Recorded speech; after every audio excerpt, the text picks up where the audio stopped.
My name is Mirella Costa, and I never thought I'd be the woman standing in a public place, realizing my husband hadn't just cheated. He had legally replaced me. And before we begin, tell me where you're watching from, and hit subscribe if stories like this matter to you. I didn't plan to confront my husband that night. I was supposed to be home by 8, finishing dinner, helping our daughter with a presentation she was nervous about.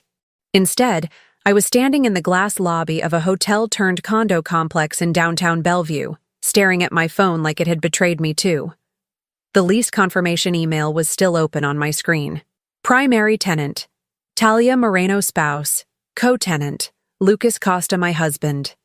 Legally listed as someone else's spouse. I told myself there had to be an explanation, a clerical error, a misunderstanding. Something boring and harmless that I could later laugh about. That's what women like me do first. We look for a way to be wrong. Then the elevator doors opened. They stepped out together. Lucas was laughing. The kind of relaxed laugh he hadn't used around me in years. His jacket was off. His sleeves were rolled up. He looked lighter, younger, like a man who didn't have a wife waiting at home. And Talia, my best friend, was beside him, keys in her hand, leaning in close as she said something that made him smile again. I didn't recognize the woman I saw in that moment. Not because she looked different, but because she belonged to him in a way I suddenly realized I hadn't for a long time. They didn't see me at first. I said his name. Lucas. The sound cut through the lobby like glass breaking. He froze. Talia turned slowly, already knowing what she'd see. Her face drained of color, but she didn't step away from him. That hurt more than I expected. Mirella, Lucas said too quickly. What are you doing here? That question told me everything. I held up my phone. I didn't need to shout. The space was quiet enough that every word carried. I found the lease, I said. The one where you're listed as her husband. People nearby started paying attention. A concierge paused mid-step. A couple near the elevators stopped pretending not to listen. Lucas glanced around, then back at me. This isn't the place, he said, lowering his voice. We can talk about this later. We are talking about it now, I said. Talia finally spoke. Mirella, please. This isn't what it looks like. I looked at her. Really looked. The woman who had sat at my kitchen table. Who had hugged my daughter. Who had listened while I talked about feeling invisible in my own marriage. What does it look like? I asked. She opened her mouth, closed it, tried again. It's complicated. No, I said. It's documented. Lucas stepped forward, reaching for my arm. I moved before he could touch me. Don't, I said. That word landed harder than anything else I'd said. He stopped. You listed yourself as her spouse, I continued. You signed a legal document. You built a second life 15 minutes from our home, and you didn't even have the decency to hide it well. His face shifted. Not guilt, not remorse, panic. This isn't what you think, he said again, louder now, as if volume might fix it. We were going to tell you. When? I asked. Neither of them answered. The silence stretched. The people watching didn't look away anymore. Talia's voice cracked. I didn't mean for it to happen like this. I laughed. I couldn't help it. It came out sharp and humorless. You meant for it to happen quietly, I said. You just didn't mean for me to walk in. Lucas tried one last time to control the moment. You're making a scene, he said. This is private. I turned my phone toward him, the lease still visible. You made it public the second you signed this. A man standing nearby shook his head. The concierge looked uncomfortable. Someone whispered. Lucas saw it. The realization that this wasn't contained anymore. Mirella, he said, softer now. Please, let's go somewhere else. I looked at him, at the man I had defended for years, the man I had trusted with my finances, my time, my child's future. And I felt something inside me click into place. No, I said calmly. I'm done going where you want. I stepped back, reached into my bag, pulled out my wedding ring. I didn't throw it. I didn't dramatize it. I placed it gently on the marble counter beside the concierge desk. The sound it made was small, final. "I'm leaving," I said. "Don't follow me. Don't call me. Don't come home tonight." Lucas looked like he wanted to argue. Then he saw my face and stopped. I turned toward Talia. "You can keep him," I said. "You've already been living like his wife." Her eyes filled with tears. I didn't care. I walked out of the building without looking back. The cold air hit my face like permission to breathe again. As I crossed the street, my phone vibrated. A call from Lucas. I declined it. I didn't cry. Not then. I drove home with my hands steady on the wheel, my mind already sorting through accounts, documents, timelines. Love was gone. Confusion was gone. What remained was clarity. They thought this was a secret life. They were wrong. This was the beginning of the end, and I would decide how it finished. By the time I got home that night, the house was quiet, in a way it never was when Lucas traveled for work. Our daughter's bedroom light was still on. She was waiting for me. "Mom?" she called when I opened the door. "You're late." "I know," I said. My voice sounded steady, even to me. "Go to bed. We'll talk in the morning." She watched me closely, the way kids do when they sense something has shifted but don't know how to name it yet. She nodded and disappeared into her room.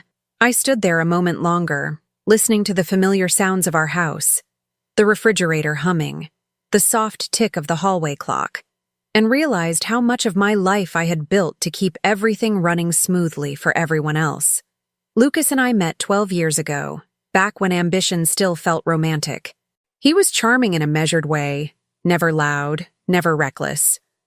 I liked that. I worked in finance. He worked in consulting. We talked about stability the way other couples talked about passion. When we got married, we agreed on roles without ever saying them out loud. I handled the money. He handled appearances. I tracked investments, planned for retirement, made sure nothing slipped. He liked telling people we were a team. I liked knowing the bills were paid before they were due. When our daughter was born, I stepped back from a promotion I'd been preparing for. Lucas said it made sense. One of us had to be flexible. I was the one who adjusted my hours, who took calls from school, who learned how to do everything quietly so it wouldn't feel like a sacrifice.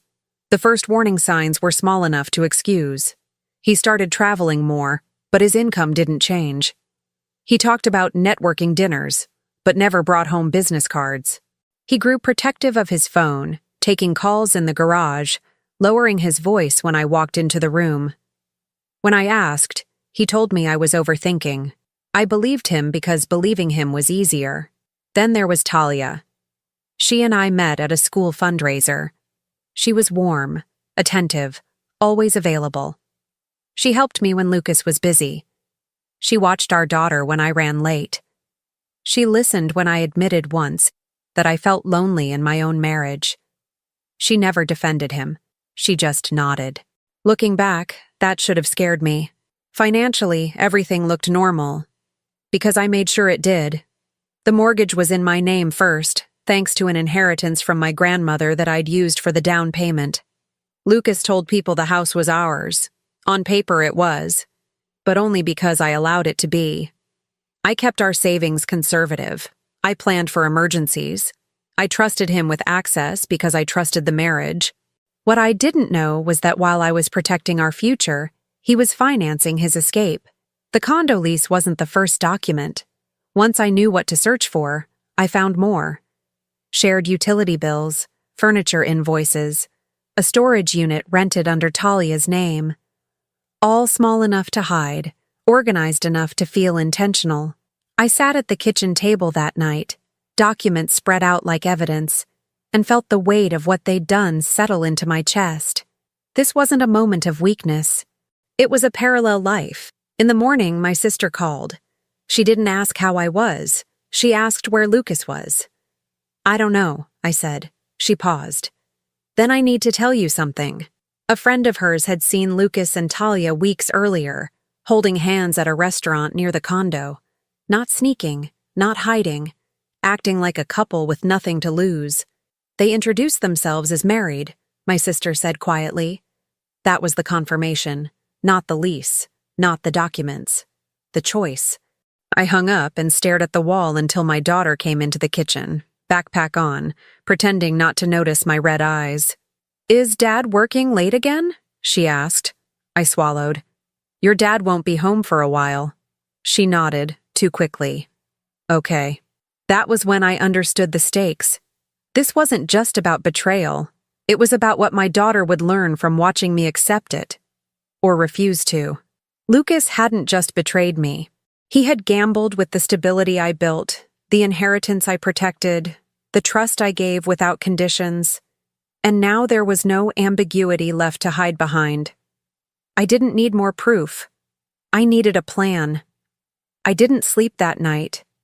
Not because I was spiraling, but because my mind had shifted into a mode I recognized from work, the one where emotions get cataloged and problems get solved. By sunrise, I had made a decision. I was not going to confront him again until everything that mattered was already secured. The first call I made was to a family law attorney recommended by a colleague who didn't ask questions. I didn't give details. I said the words that mattered. Asset protection, custody, immediate separation. She cleared her morning. While my daughter was at school, I sat in my car outside the office and laid everything out. The lease, the finances, the inheritance, the condo, the second identity. She didn't react. She listened. Then she said, "You moved the down payment from inherited funds." "Yes." "Good," she said. "That matters." By noon, we had a framework. Emergency orders, temporary custody, account freezes, documentation requests. I signed electronically with a calm I didn't expect. There was no rush, just momentum. Next came the money. I logged into our shared accounts and changed passwords. All of them. Checking, savings, investment platforms. Credit lines. I didn't drain anything. I didn't need to. I restricted access and documented balances. Precision mattered more than drama. Then I opened a new account in my name only and moved exactly what my attorney advised. Enough to operate, enough to protect, nothing reckless. When Lucas tried to use his card that afternoon, it declined. I know because he called immediately. I let it ring. While the phone buzzed, I contacted a realtor I trusted and told her I wanted a valuation on the house. Not a threat. A fact-finding exercise. She understood. By 3 o'clock, I had a checklist taped to the inside of my planner. Utilities, insurance, school records, emergency contacts.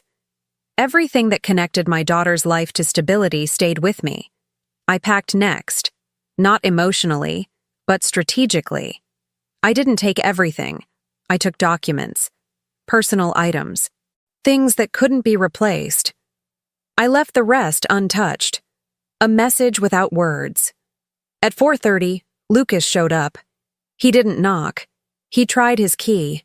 It worked, but the alarm didn't disarm.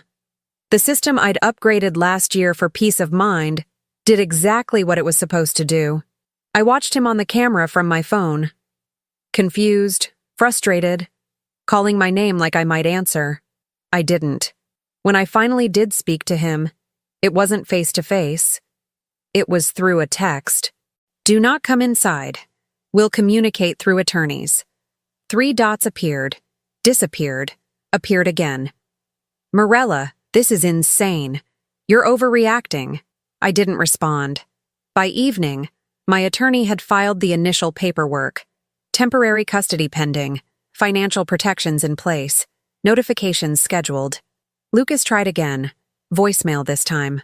"I don't know what you think you're doing," he said, "but you can't just lock me out of my own life." I listened once. Then I deleted it. He still thought this was emotional. That was his mistake. The first real crack in his confidence came when his brother called me. "I don't know what's going on," he said carefully. "But Lucas says you froze everything." "I secured what I built," I said. "There's a difference." He went quiet. He didn't tell us about a lease. "I know," I said. Neither did I. When the call ended, I sat on the edge of my bed and exhaled for the first time all day. Lucas was panicking. I was executing. By the time night fell, my daughter was asleep, the house was still, and my future was no longer theoretical. He had lived a double life in secret. I was dismantling it in daylight, and he was already too late to stop me. The first consequence didn't arrive with drama. It arrived with silence. Lucas stopped calling after the third unanswered attempt, not because he accepted what was happening, but because he finally realized I wasn't going to engage the way he expected. No arguments, no explanations, no emotional labor. That absence unsettled him more than anger ever could. The second consequence hit him publicly. By mid-morning, his access issues weren't just about a declined card. His business account, the one he'd been using to present himself as stable and successful, was under review. Not frozen, but flagged. Enough to stall transactions. Enough to force conversations he wasn't ready to have. I didn't cause a scene. I filed forms. Word travels fast when money stops moving. His first attempt to control the narrative started with his family. He told them we were taking space, that I was emotional, that he was staying with a friend temporarily.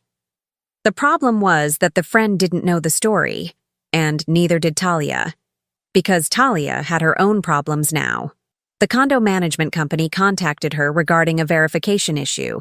2 names on the lease, 1 marriage certificate missing, a legal inconsistency that required clarification.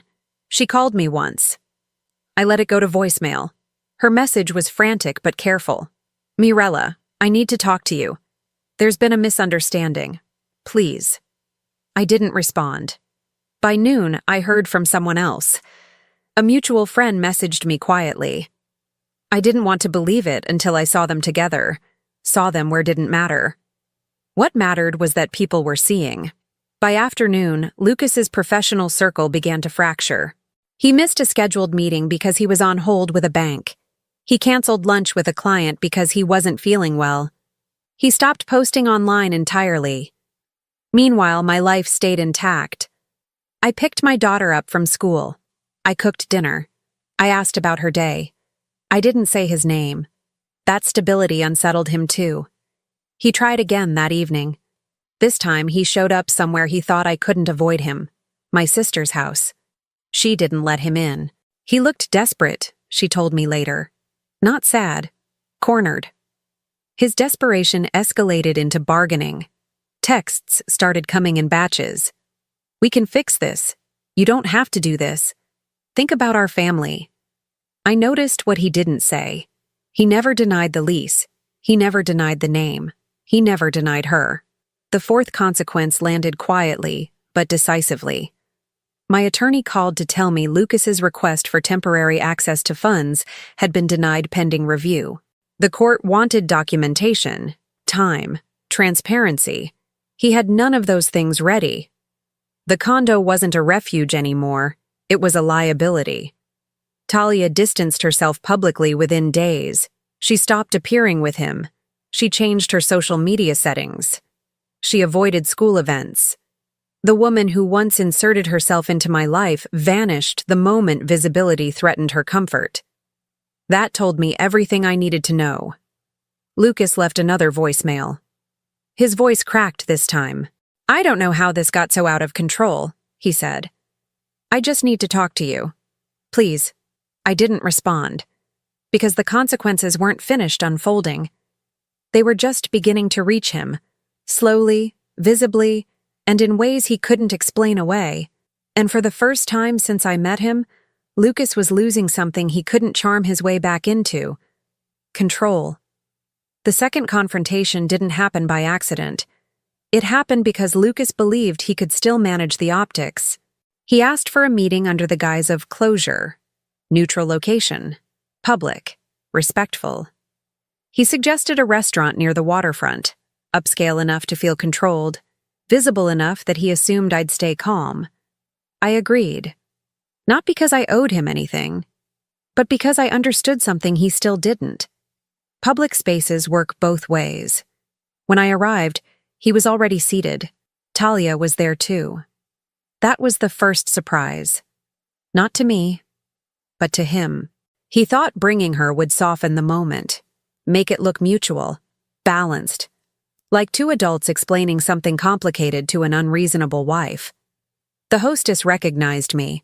So did two women at a nearby table. One of them had been at our daughter's school fundraiser months earlier. Lucas stood when I approached. "Thank you for coming," he said, too formally. I didn't hug him. I didn't sit immediately. "I see you brought her," I said. Talia shifted in her chair. "We thought it was fair," she said carefully, "since this affects all of us." That word, us, landed exactly where it needed to. I sat down. The waiter came. I ordered water, nothing else. Lucas leaned forward. "Let's just talk," he said. "No accusations, no dramatics." I smiled. Not warmly, clearly. "I'm not here to accuse," I said. "I'm here to clarify." Talia opened her mouth, then closed it again. Lucas started first. He talked about mistakes, about confusion, about things getting out of hand. He avoided timelines. He avoided specifics. He avoided ownership. When he finished, he looked relieved, like he'd said enough to reset the narrative. I waited. Then I reached into my bag and placed my phone face up on the table. "I'm going to say this once," I said. "And then I'm leaving." Nearby conversations had slowed. Chairs angled subtly. Attention sharpened. "You didn't have an affair," I continued. "You built a second household. You signed legal documents identifying yourself as someone else's spouse. You funded it using money from accounts I managed and protected." Lucas stiffened. "Lower your voice." "No," I said calmly. "I'm done lowering anything." Talia's face flushed. "This isn't the place for—" "You knew I was married," I said, turning to her. "You knew my daughter. You knew my finances better than most people because I trusted you. And you still agreed to be listed as his wife." She swallowed. "He told me you were separated." I nodded once. "That's interesting." I tapped my phone and slid it across the table, not toward them, but outward, where it was visible. A lease document, names highlighted, dates intact. Because this document was signed while we were living together, while I was paying our mortgage, while you were sitting at my table. The woman from the fundraiser gasped softly. Lucas leaned back, eyes darting. "This doesn't need to be public." "It already is," I said. "You just didn't expect me to control the timing." Talia pushed her chair back slightly. "I didn't ask for this." "No," I said. "You accepted it." She stood. "I can't do this." Lucas reached for her hand. She pulled away. That moment, that small, visible rejection, rippled outward. Phones appeared. A server paused nearby, pretending to wipe a table. Talia grabbed her bag. "I need to leave," she said. Not to me, to him. She didn't look back. Lucas watched her go, stunned. Alone. I stood too. "This meeting is over," I said. "You'll hear from my attorney. Any further attempts to contact me directly will be documented." He looked up at me, eyes glassy. "You're destroying my life." I leaned in just enough for him to hear me clearly. "No," I said. "I'm correcting the story you told without my consent." I turned and walked out. Behind me, the room buzzed. Whispers, movement, awareness settling in. By the time I reached my car, my phone vibrated with messages I didn't open. I drove home steady, calm, untouched. Because the second humiliation wasn't loud, it was visible, and it followed him everywhere after that. Lucas didn't disappear after the restaurant. He regrouped. That was his pattern. Withdraw just long enough to plan a version of reality he could sell. He had always believed perception mattered more than truth. In consulting, that belief had served him well. In marriage, it had protected him longer than he deserved. 3 days after the restaurant confrontation, the first version of his story surfaced. It didn't come from him directly. It came through people. A mutual acquaintance messaged me to say she was sorry things were so messy.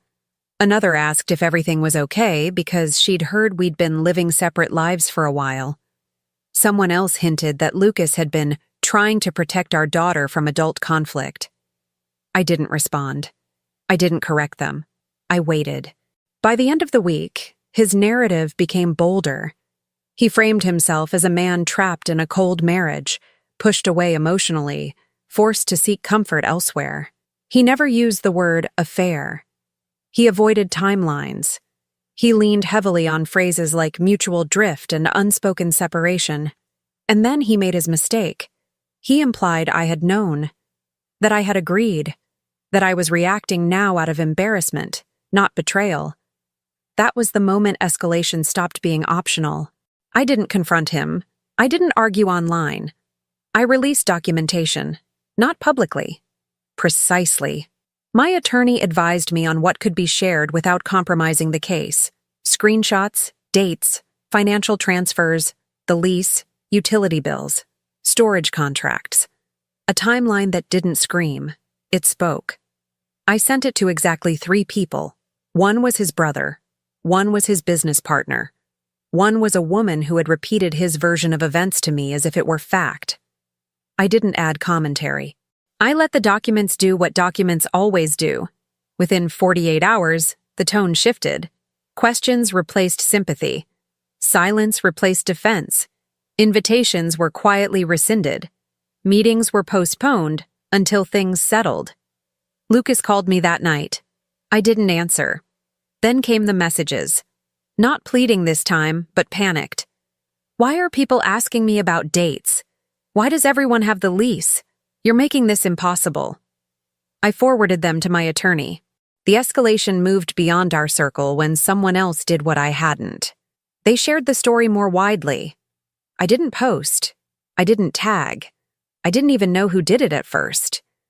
But suddenly, Lucas's carefully curated professional image began to unravel in public. A thread appeared on a local community forum. Not dramatic, just factual. A question about ethics, a mention of misrepresentation, a screenshot, cropped, anonymized, undeniable. Others chimed in, not with outrage, but with recognition. Wait, is this the same guy? He introduced her as his wife at an event. I remember this. The algorithm did the rest. Lucas tried to respond. That was mistake number 2. He issued a statement, measured, sanitized, vague. He talked about privacy, about protecting a child, about legal processes. He never denied the lease. He never addressed the spousal designation. People noticed. The backlash wasn't loud. It was cold. Clients paused contracts. A speaking engagement quietly removed his name. A professional group he'd been active in changed its leadership slate. And then the hashtag appeared. Not vicious, not mocking, just factual. A shorthand for deception dressed up as respectability. It spread faster than he could manage. Lucas called again. This time I answered. What do you want? I asked. His voice sounded thin. You said you wanted privacy. This isn't privacy. I didn't start this, I said. I stopped covering for it. You're letting strangers destroy me. No, I said. You built this. I just stopped holding the pieces together. There was a long pause. They're asking questions I can't answer, he said quietly. That's what truth does, I replied. It demands consistency. He tried one last angle. This is hurting our daughter. That line used to work. It didn't anymore. What hurts her, I said, is watching a parent lie and call it protection. He didn't argue. He couldn't. By the end of the week, his credibility was gone. Not because of scandal, but because of receipts. He had underestimated how modern accountability works. He thought exposure meant humiliation. He didn't realize it meant documentation. Meanwhile, my life grew quieter. The noise moved away from me and settled around him. I stayed off social platforms. I focused on routines, on school mornings, on dinners that didn't require pretending. People reached out privately. Some apologized. Some admitted they'd suspected something. Some thanked me for saying nothing, for letting the truth speak instead. Lucas sent one final message that night. I don't recognize my life anymore. I stared at it for a long time before responding. Neither did I. While I was married to you. I turned off my phone. The escalation was complete. He was exposed, not as a villain, but as exactly who he had always been, and there was no version of the story left for him to hide inside. The collapse didn't come all at once. It came in pieces, measured, documented, irreversible. The first court hearing was procedural, temporary custody, financial disclosures, boundaries. Lucas arrived with a lawyer he'd hired in a hurry, someone confident enough to bluff, but not prepared enough to fight facts. I arrived with binders, inheritance records, mortgage statements, account histories, the lease, the transfers, the dates. The judge didn't look at Lucas when she spoke. Primary physical custody was granted to me without argument. School continuity, stability, proven financial management. The word temporary was used, but everyone in the room understood what it meant. Lucas nodded like he was being reasonable. He wasn't. The next blow landed quietly. The condo. The lease that once made him feel clever now worked against him. The spousal designation triggered scrutiny. Questions about misrepresentation. Questions about intent. The property management company terminated the lease under a clause he hadn't bothered to read. Talia moved out within 48 hours. She didn't call me. She didn't need to. Without Lucas's access to funds, the lifestyle she'd stepped into evaporated. Storage fees went unpaid, utilities shut off. The apartment that once symbolized escape became proof of poor decisions. Her collapse didn't satisfy me. It clarified things. Lucas's financial situation unraveled next. His accounts weren't emptied. They were restricted. Court-ordered transparency revealed how much of his professional image had been propped up by shared resources he no longer controlled.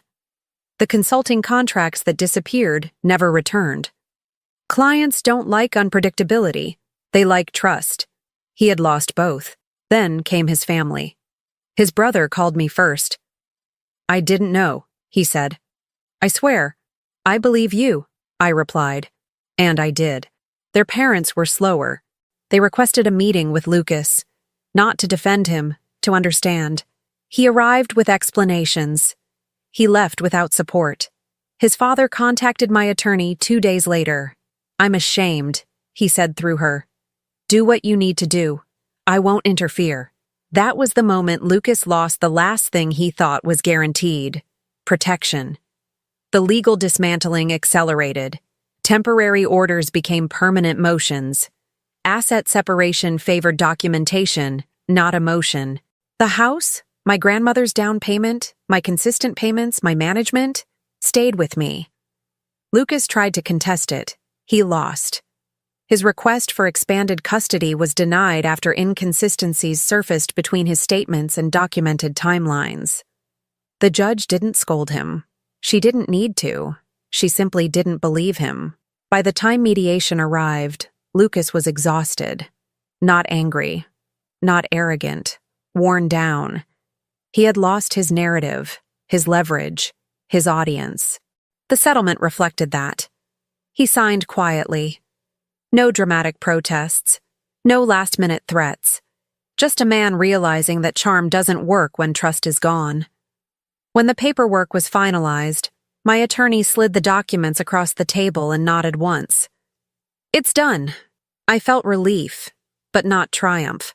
At home, my daughter adjusted faster than I expected. Children recognize safety before they understand fairness. Our routines stabilized. Her questions became fewer. Her sleep improved. Lucas moved between places for a while, friends first, then short-term rentals. Eventually, a room offered out of obligation, not loyalty. The last time I heard about him, it wasn't through gossip, it was through silence. He had become someone people stopped mentioning.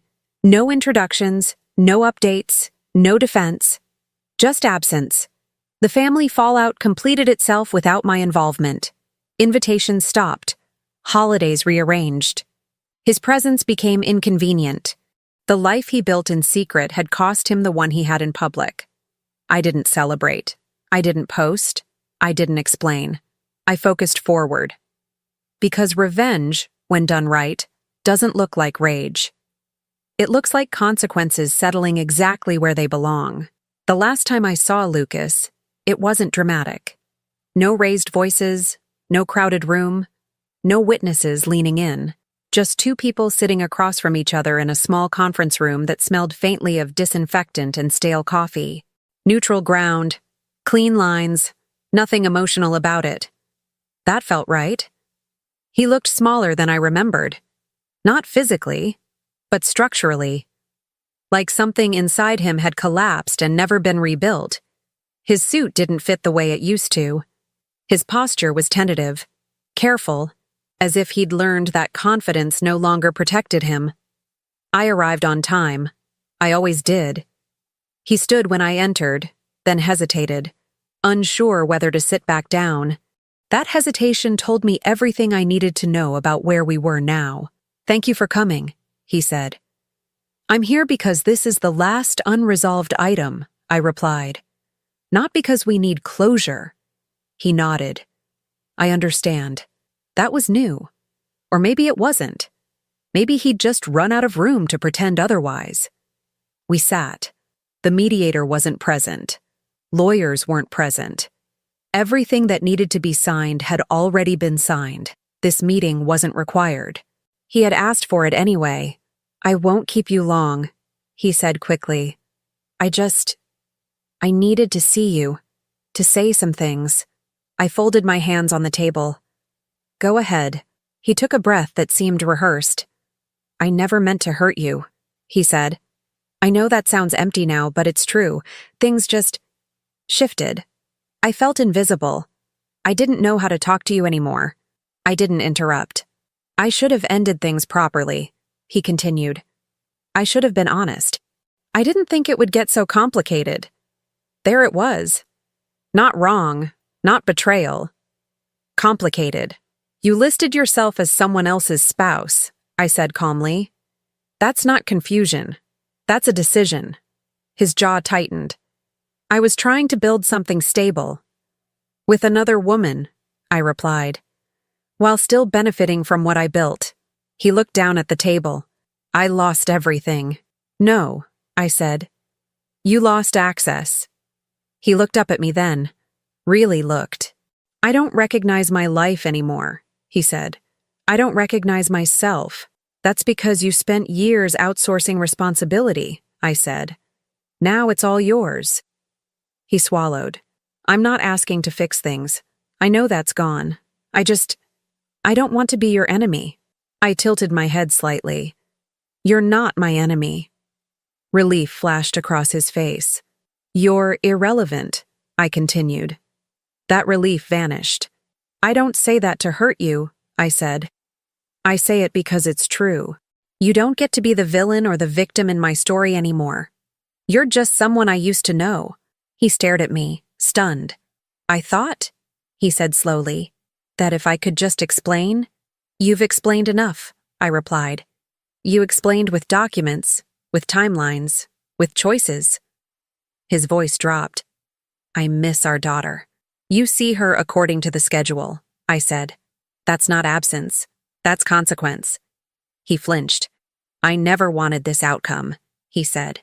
"That's the thing about outcomes," I replied. "They don't need your consent." Silence filled the room. Not tense, not heavy, final. He leaned back in his chair, exhaustion written across his face. "Is there anything I can do?" I stood. "Yes," I said. "Respect the boundaries you signed. Stop trying to rewrite history. And don't contact me again unless it involves our child." He stood too, slower. "Morella," I raised my hand. "This is where it ends," I said. "Not because I'm angry, but because I'm done." He nodded once. "I understand." I picked up my bag. As I reached the door, he spoke again, softer, almost to himself. "I really did love you." I turned. "Love doesn't require secrecy," I said. "And it doesn't require paperwork to replace someone else." I opened the door. "One more thing," I added. He looked up, hopeful despite himself. "You didn't lose me when I walked out of that building," I said. "You lost me long before, the moment you decided I was optional." I stepped into the hallway and closed the door behind me. I didn't look back, because some endings don't need drama, they need distance, and I had finally taken mine. Almost a year passed before I realized I wasn't counting the days anymore. At first, time had felt like something to survive. Each morning was a box to check, each night a finish line. I wasn't sad, not exactly. But I was alert, always scanning for the next thing that might break. That vigilance had kept me upright for a long time. Then quietly, it stopped. I woke up one morning and noticed my shoulders weren't tense. I hadn't rehearsed conversations in my head. I hadn't planned responses to questions no one was asking anymore. The mental noise that once followed me everywhere was gone. That was when I understood the real shift had already happened. My daughter felt it before I named it. She started lingering at breakfast instead of rushing. She asked questions that weren't logistical. She laughed easily, not the careful laugh kids use when they're checking the emotional temperature of the room. One afternoon, while I was cooking dinner, she leaned against the counter and said, "It feels calm now." I nodded. "It does." She didn't ask why. She didn't need to. Children don't need explanations when their environment finally matches what safety feels like. Our home changed in subtle ways. Not new furniture, not renovations. Just space, emotional space. Nothing went unsaid. Nothing was tiptoed around. If we were tired, we said so. If we were happy, we let it show. That honesty did more for her than any reassurance I could have offered during the chaos. Professionally, I expanded into the life I'd postponed. I accepted responsibilities I'd once declined because they didn't fit neatly into a marriage built on convenience. I traveled when needed. I trusted my competence without apologizing for it. The confidence I carried now wasn't loud. It was settled. For the first time in years, my life reflected my values instead of accommodating someone else's contradictions. People asked if I felt stronger. That wasn't the right word. I felt aligned. Lucas existed on the periphery, exactly where he belonged. He followed the schedule. He stayed within the boundaries. There were no more attempts to renegotiate history. No emotional appeals disguised as concern. Whatever collapse he experienced happened quietly, without my participation. Once, months later, someone mentioned him in passing. "Oh, he used to be married to that woman. What was her name?" They didn't look at me. They didn't realize. And that anonymity felt like closure. I didn't need vindication. I didn't need acknowledgement. The absence of his narrative in my life was enough. What surprised me most was what didn't come back. The urge to explain. The need to justify. The reflex to soften truths so others wouldn't feel uncomfortable. Those habits died with the marriage. I no longer confused patience with loyalty or endurance with love. I understood now that compromise only works when both people are telling the truth. Anything else is just maintenance of a lie. Betrayal didn't make me cynical. It made me precise. I became selective with my time, my energy, my trust. Not guarded. Intentional. I knew what stability actually looked like now. It wasn't quiet resentment dressed up as peace. It was clarity, transparency, mutual respect. One evening, near the end of summer, my daughter and I walked through the neighborhood as the light softened and the air cooled. She ran ahead, carefree, then stopped suddenly and turned back.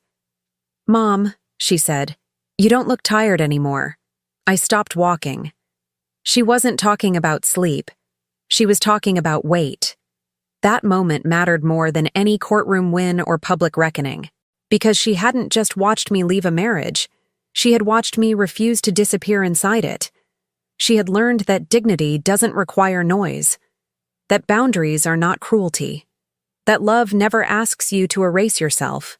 That was the inheritance I cared about, not property, not money. Example. I didn't rebuild my life to prove anything to him. I rebuilt it because I finally understood that peace is not something you negotiate for. It's something you choose and then protect. Somewhere behind me was a version of myself who believed stability required silence, who thought loyalty meant absorbing discomfort without question. She did the best she could with what she knew. I don't judge her, but I don't live as her anymore. Ahead of me is a life that doesn't require explanation. One that moves forward cleanly, honestly, without shadows trailing behind it. Betrayal was the rupture. Freedom was the result. And this time, I stayed. Thank you for staying with me until the end. If this story resonated with you in any way, go ahead and hit the like button. It really helps this channel reach people who need stories like this. I'd also love to hear from you, so share your thoughts or your own experience in the comments below. You're not alone here, and your voice matters. And if you haven't already, subscribe so you don't miss the next story. Thank you for your time, your support, and for listening.